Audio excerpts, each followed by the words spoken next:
Hola amigos, ¿qué tal? Bienvenidos a otra edición más de Estoy en Casa. Y como siempre digo, efectivamente, estoy en casa y estoy plenamente feliz porque me sé en el lugar correcto, establecido por el Señor, para que yo tenga una relación personal más efectiva con Él. Fíjate qué interesante, una relación personal más efectiva con Él, mientras me relaciono con mis otros hermanos, porque la fe tiene una dimensión, sí, personal, ¿por qué negarlo?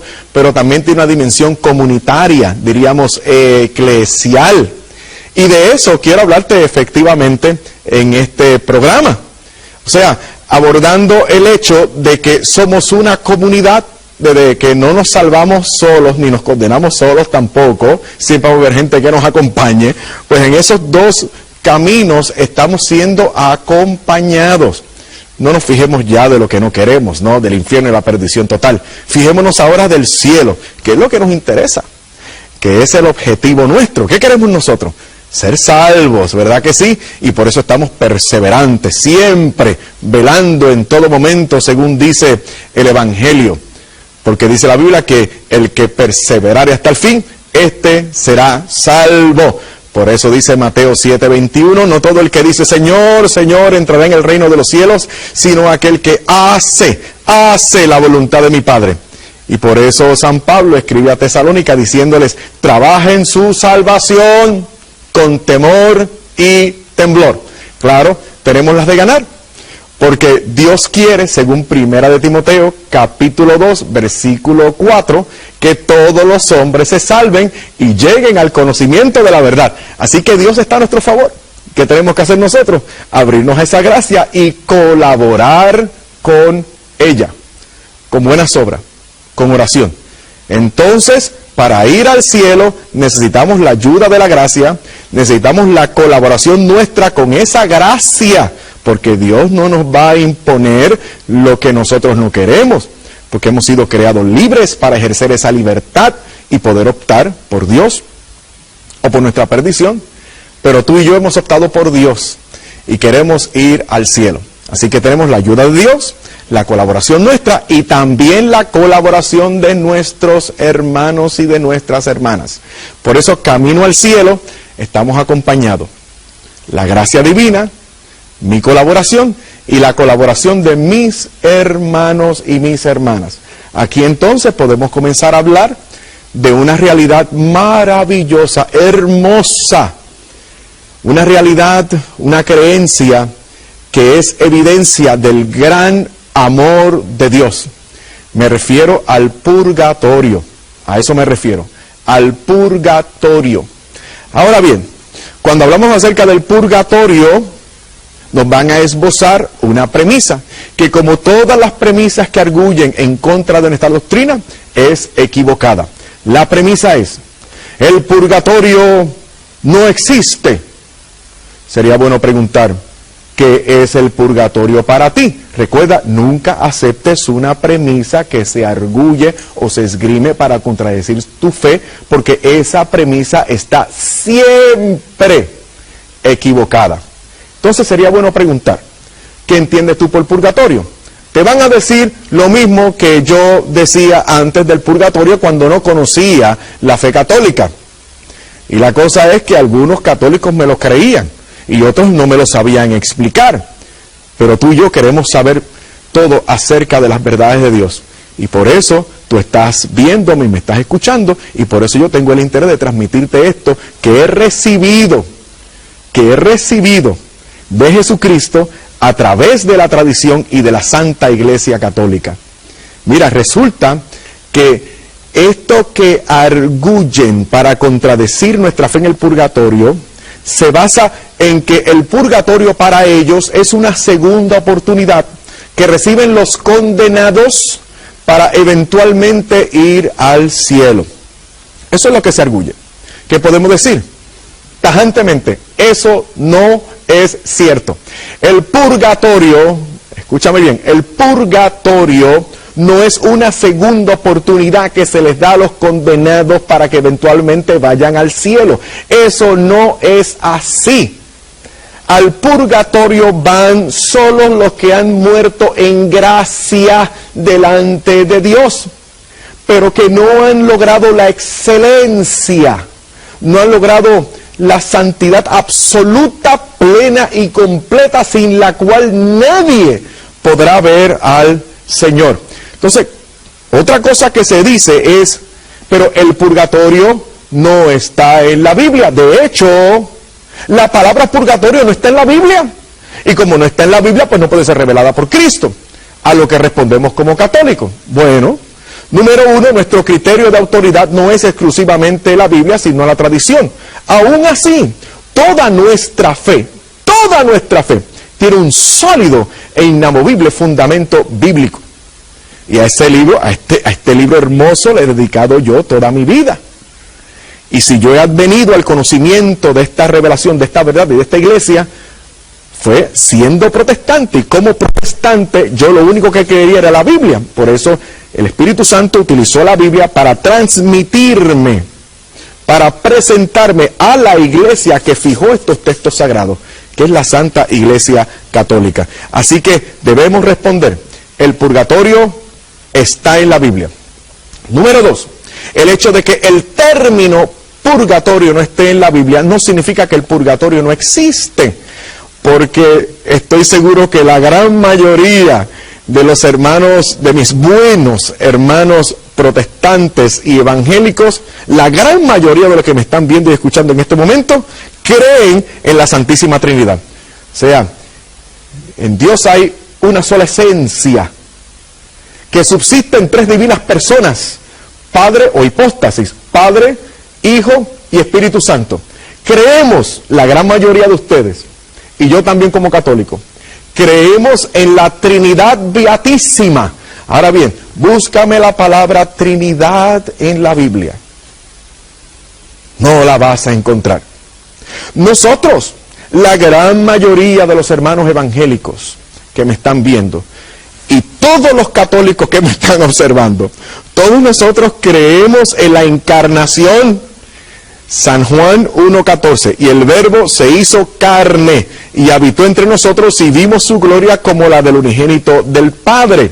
El Espíritu Santo vendrá sobre ti, anunció el ángel a Santa María, y concebirás y darás a luz un hijo, y le pondrás por nombre Jesús, porque él salvará a su pueblo de sus pecados. Entonces creemos en la encarnación. El Verbo se hizo carne. No lo dudamos. De hecho, es una verdad de fe. ¿Podrían decirme dónde está en la Biblia la palabra encarnación? ¿Sabes qué? No lo vas a encontrar. No está eso de la encarnación. Y otros términos más que acogemos. Y títulos eclesiásticos que utilizamos. No están en la Biblia. Pero eso no significa que el concepto, la esencia, esa verdad, no haya estado en la Biblia. Sí, Señor, lo devengamos de la Biblia.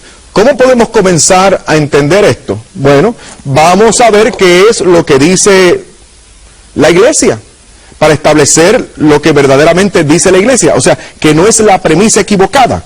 O sea, una de las primeras cosas que tú tienes que hacer es averiguar qué es lo que en verdad enseña tu iglesia.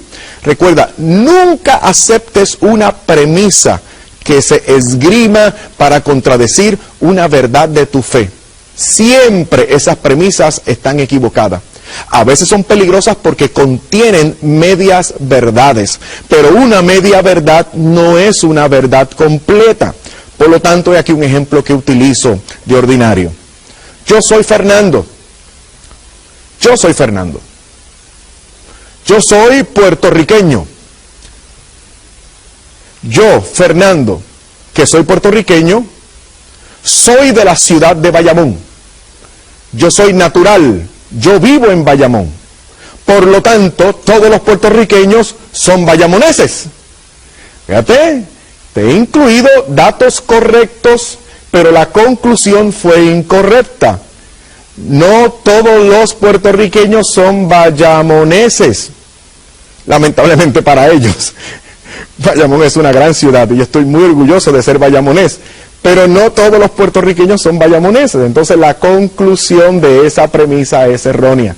Lo mismo sucede cuando se arguyen acusaciones, incomprensiones o datos en contra de la iglesia. Esos datos o esas conclusiones siempre son equivocadas. Así que después de eso, ¿qué es lo que dice la iglesia de verdad? Vamos a referirnos entonces al catecismo. No te preocupes, vamos a ir a la Biblia después, porque ya como que me parece estar escuchando, ¿no? Algunas personas que dicen, mira, se atiene al catecismo y no a la Biblia. Mantengo el catecismo porque yo soy católico, y aquí se recoge la santa tradición de la iglesia, que viene a ser como la jurisprudencia que yo necesito para entender. Porque dice San Pedro en su primera carta que la Biblia no es de interpretación privada. O sea, yo no tengo permiso para creer de la Biblia lo que me dé la gana. Yo tengo que fijarme en lo establecido por Cristo, según el magisterio pontificio, porque soy católico, es la verdad. ¿Qué quieres que te diga? Entonces, vamos a tenernos, para entender bien este entendimiento de la iglesia acerca del purgatorio, del catecismo de la iglesia católica, que todos mis hermanos católicos que me están viendo en sus casas, lo tienen, ¿verdad que sí? Ustedes, hermanos católicos, todos ustedes tienen en su casa el catecismo de la iglesia católica. Estoy seguro que lo tienen. Más vale que lo tengan. Bueno, dice el catecismo de la Santa Iglesia Católica, en los números 1030 al 1031, díganle si quieren 1030 al 1031, no importa, con tal de que tengan fijados estos números o los anoten. ¿Qué dice el Espíritu Santo a través del catecismo de la Iglesia Católica? Una vez más, los números 1030 al 1031. Dice, los que mueren en la gracia, no los que mueren en pecado, no los que mueren en pecado mortal. Esto no es una segunda oportunidad para los que están perdidos. Esto no es así. El purgatorio es una expresión maravillosa del amor incondicional, inefable, magnífico de Dios. Seguimos. Los que mueren en la gracia y en la amistad de Dios, pero imperfectamente purificados, aunque están seguros de su salvación eterna, o sea, se van a salvar, porque son salvos. Aunque están seguros de su eterna salvación, sufren después de la muerte una purificación, a fin de obtener la santidad necesaria para entrar en la alegría del cielo. Esto es lo establecido. Esta es la verdad. Vamos al siguiente número, 1031. Esto es lo que cree la iglesia, no lo que te dicen que la iglesia cree. La iglesia llama purgatorio a esta purificación final de los elegidos, que es completamente distinta del castigo de los condenados. ¿Qué dije al final? Que es completamente distinta al castigo de los condenados. La tradición de la iglesia, haciendo referencia a ciertos textos de la Escritura, habla de un fuego purificador. Repito, la tradición de la iglesia, haciendo referencia a ciertos textos de la Escritura, habla de un fuego purificador. Entonces, este es el otro elemento. Todo esto está en la Biblia. Dice la iglesia que todo esto es establecido a partir de los textos de la Biblia. Lo acabo de leer. ¿Cómo podríamos comenzar para explicar esto?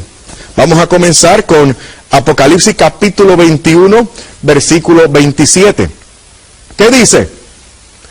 Lo que queremos todos nosotros. Nada manchado entrará en ella, en la Nueva Jerusalén, en el cielo. Nada manchado entrará en el cielo. ¿Qué significa nada? Pues nada significa nada. Nada manchado entra en el reino de los cielos. Eso está en Apocalipsis 21, 27. Ahora bien, Primera de Juan, esto es bien importante también. Ya hemos establecido nada manchado. Te voy a contar algo. Un día una pariente mía me pide que le explique esto del purgatorio. ¿Cómo es eso de purificar? ¿Qué significa eso? ¿Cómo es eso posible? Naturalmente, antes de mencionarle todos estos textos bíblicos, lo que le dije fue, porque es una pariente mía, es una hermana separada, pero es una persona como la gran mayoría de mis hermanos separados, una persona buena, una persona razonable, una persona que ama a Dios, y es una persona sincera, por eso me entendió. Le pregunté, óyeme, aquí entre tú y yo, ¿tú crees que eres salva porque tú eres evangélica? Sí, soy salva por la fe. Ok, bueno, eso lo podemos discutir luego, pero ¿tú crees que eres salva? Sí, soy salva. Ok. ¿Tú crees a conciencia, examinándote por dentro, sin que me digas nada a mí, pero siendo sincera contigo misma? ¿Tú crees que tú has logrado la santidad absoluta, plena y completa? En ti, en tu alma, en tu comportamiento, en tu conciencia, no hay absolutamente nada. Nada que atente contra el amor y la santidad de Dios. Y esa persona me tuvo que reconocer, mira Fernando, yo creo que soy salva por la fe, pero la verdad es que no, hay cosas de mi vida que no he superado. Hay conductas que no son correctas y que las estoy tratando de superar con la ayuda de Dios. Entonces le hice saber, entonces tú no has logrado, como yo tampoco he logrado, la santidad perfecta, completa, que pueda ser compatible con la esencia magnífica, con la excelencia de nuestro Señor Dios y Salvador Jesucristo y de la Trinidad Beatísima. Y la persona me lo tuvo que reconocer. Entonces, vamos a hacer examen para que te des cuenta de que la doctrina cristiana que resguarda la Iglesia Católica es una doctrina muy humana. Es muy humana porque reconoce lo que somos. Por eso, para un católico no hay mucho reparo con decir, soy pecador. ¿Por qué? Porque hacemos examen constantemente. Por eso es que no hay problema para un católico decir, mira, yo me tengo que ir a confesar. Mira, yo necesito dirección espiritual. No, mira, yo necesito asistir a la Eucaristía, yo necesito tener comunión con el cuerpo y la sangre del Señor, porque es que yo necesito avanzar en mi vida de fe, yo necesito progresar, yo necesito santificación, porque sabemos que, como dice Apocalipsis 21:27, nada manchado entrará en el cielo. Este otro texto es bien importante. Primera de Juan, capítulo 5, versículo 17. Vamos a aprenderlo de memoria. Primera de Juan, capítulo 5, versículo 17. Muy importante este texto bíblico. Dice que no todos los pecados conllevan muerte eterna. Escucha bien, Primera de Juan, capítulo 5, versículo 17. Dice que no todos los pecados son de muerte. Ven ustedes aquí cómo comenzamos a ver una diferencia entre pecados veniales y pecados mortales, ¿no? Entre conductas dañinas y perversas y conductas que son menos violentas, que pueden ser reformables, etcétera. Entonces, no todo pecado es pecado de muerte. Vamos ahora a Lucas capítulo 12, versículo 59. Esta frase es bien importante, esta oración es bien importante porque aquí se demuestra que hay posibilidad de enmienda para las personas que mueren salvas. Dice, yo te aseguro que no saldrás de allí hasta que hayas pagado el último céntimo. O sea, a veces morimos en deuda con Dios y Dios quiere que nos salvemos. Y no hemos sido tan malos y hemos sido recipientes de la gracia. ¿Y qué hace el Señor? Pues mira, pues tú tienes que verme. Pero si tú me ves con esas manchas, o sea, tú no lo vas a soportar. Porque verme a mí, así como tú estás todavía, tú no puedes verme. Pensemos en esta presencia descomunal del Señor Yahvé en el Antiguo Testamento, esa santidad que nadie podía ver. Por eso hace falta llegar al cielo completamente puro, esencialmente santo, para que podamos verle, la visión beatífica. Mateo 12:32 dice, al que calumnia al Hijo del Hombre se le perdonará, pero el que blasfeme contra el Espíritu Santo no se le perdonará, ni en este siglo, ni en el venidero.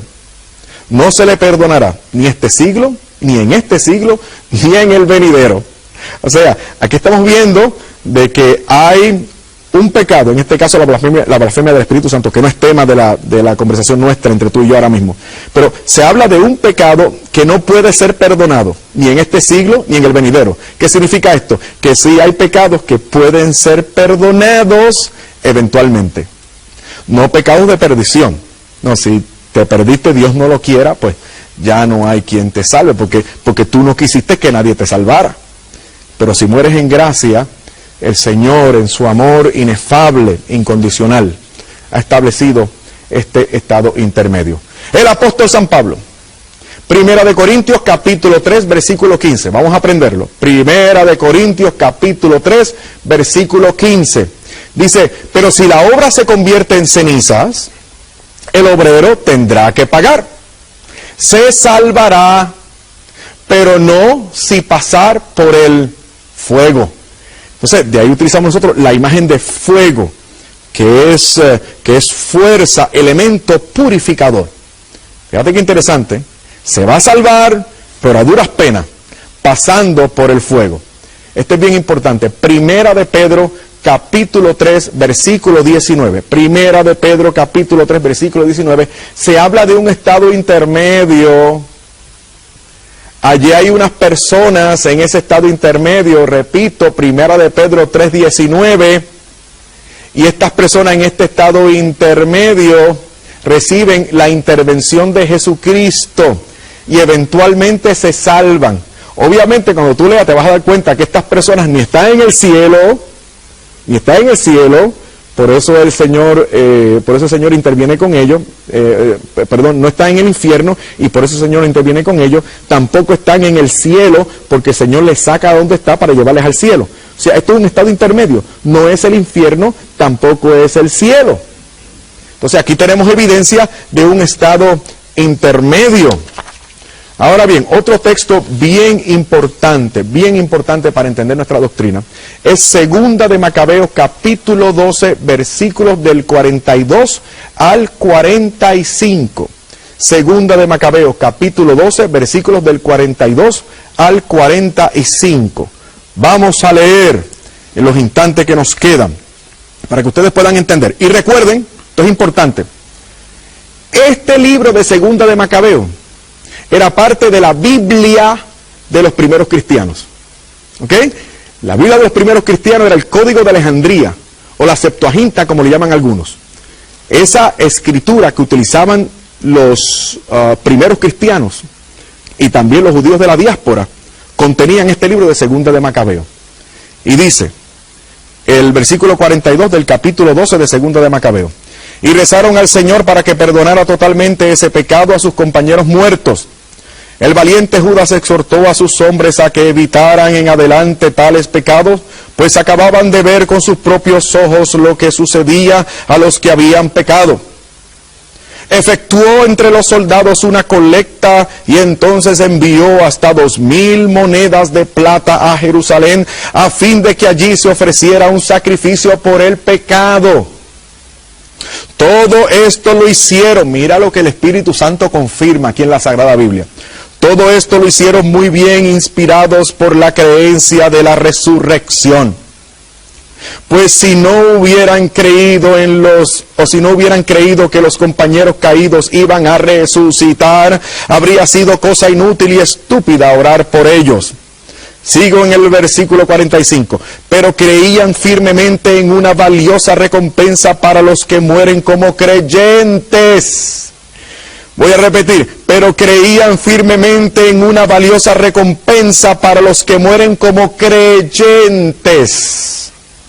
De ahí que su inquietud era santa y de acuerdo con la fe.